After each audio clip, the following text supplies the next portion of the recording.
धन्यवाद सभापती महोदय. अतिशय महत्त्वाच्या विषयाकडे आपल्या सगळ्यांचं सभागृहाचं लक्ष वेधण्यासाठी ही 97 मी मांडले आणि आपण मला ही मांडण्याची परवानगी दिली, त्यासाठी सर्वात प्रथम तर आपले आभार व्यक्त करतो. माननीय विरोधी पक्ष नेत्यांनीही सहकार्य केल्याबद्दल त्यांचेही आभार व्यक्त करतो.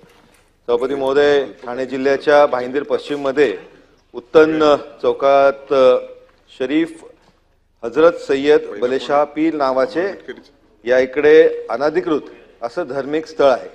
सभापती महोदय, मी हे अनधिकृत आहे हे बोलण्याचं मुख्य कारण की जी हजरत सय्यद बलेशाह पीर ट्रस्ट आहे, त्या हजरत सय्यद बलेशाह पीर ट्रस्टनी 25 फेब्रुवारी 2020 साली हे तहसीलदारांना आणि कलेक्टरांना कळवलं की त्यांच्या नावाने ही जी त्या तिकडे उत्तनला जे काम चालू आहे, जी त्या तिकडे हे लोक काम करतायत, त्या ट्रस्टचं आणि या ट्रस्टचं काहीच संबंध नाही. ही एक डुप्लिकेट ट्रस्ट आहे आणि हे अनधिकृत बांधकामाचा त्यांचा मुळात काही संबंध नाही. सभापती महोदय, आता मूळ विषय या संदर्भातला बोलायचा तर 2011 साली सभापती महोदय तत्कालीन ॲडिशनल SP संग्राम निशानदार यांनी शासनाला त्यांच्या पत्राच्या माध्यमाने अहवाल दिला होता की मी पूर्ण अहवाल वाचणार नाही कारण सभागृहाचा वेळ महत्त्वाचा आहे. याच्यामध्ये जी हे उत्तनच्या खाडीकिनारी जी अनधिकृत बांधकाम होतंय हे खऱ्या अर्थाने मुंबईला कुठेतरी 2030 ला झालेल्या मुंबई हल्ल्यानंतर याच्यामध्ये फक्त एक थोडक्यात लाईन वाचतो. All constructions mentioned above have been carried out around the Dargah after the year 2003. Mumbai and Thane cities have equal threats from terrorists. It is likely that terrorists may use the said place as a landing point if population thickens there, as the said place lies to a remote side of the mainland. सभापती महोदय, याला जोडून तहसीलदारचाही या संदर्भातला अहवाल होता. सभापती महोदय, वारंवार या संदर्भातलं रेव्हेन्यू डिपार्टमेंटला कलेक्टरांना कळवल्यानंतर खरं तर याच्यामध्ये सभापती महोदय सारखा चेंडू ही कारवाई महानगरपालिका करणार का ही कारवाई कलेक्टरच्या माध्यमाने होणार, कारण ही कलेक्टरची जागा आहे.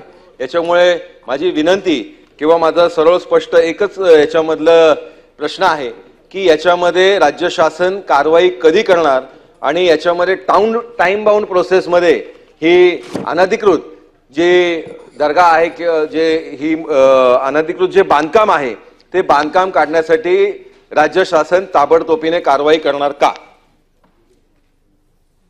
सभापती महोदय, माननीय निरंजन डावखरेंनी या ठिकाणी जी अल्पकालीन सूचना या ठिकाणी आणली आहे ही गोष्ट खरी आहे की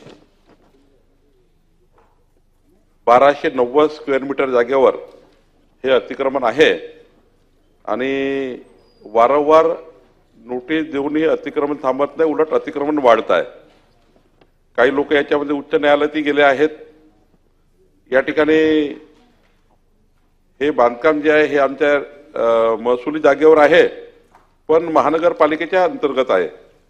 त्यामुळं हा जो दर्गा आहे सभापती महोदय, हा दर्गा आपल्याला काढून टाकावा असा ही अल्पसूचना आहे. मी सभागृहाला आश्वस्त करतो आणि निरंजन डावखरेजी 20 मेच्या आतमध्ये आम्ही हे संपूर्ण अतिक्रमण काढून टाकणार आहोत.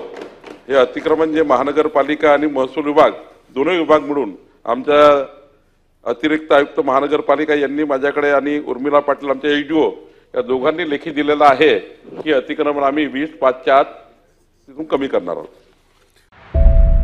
खबर देखने के लिए देखते रहे समय प्रभात.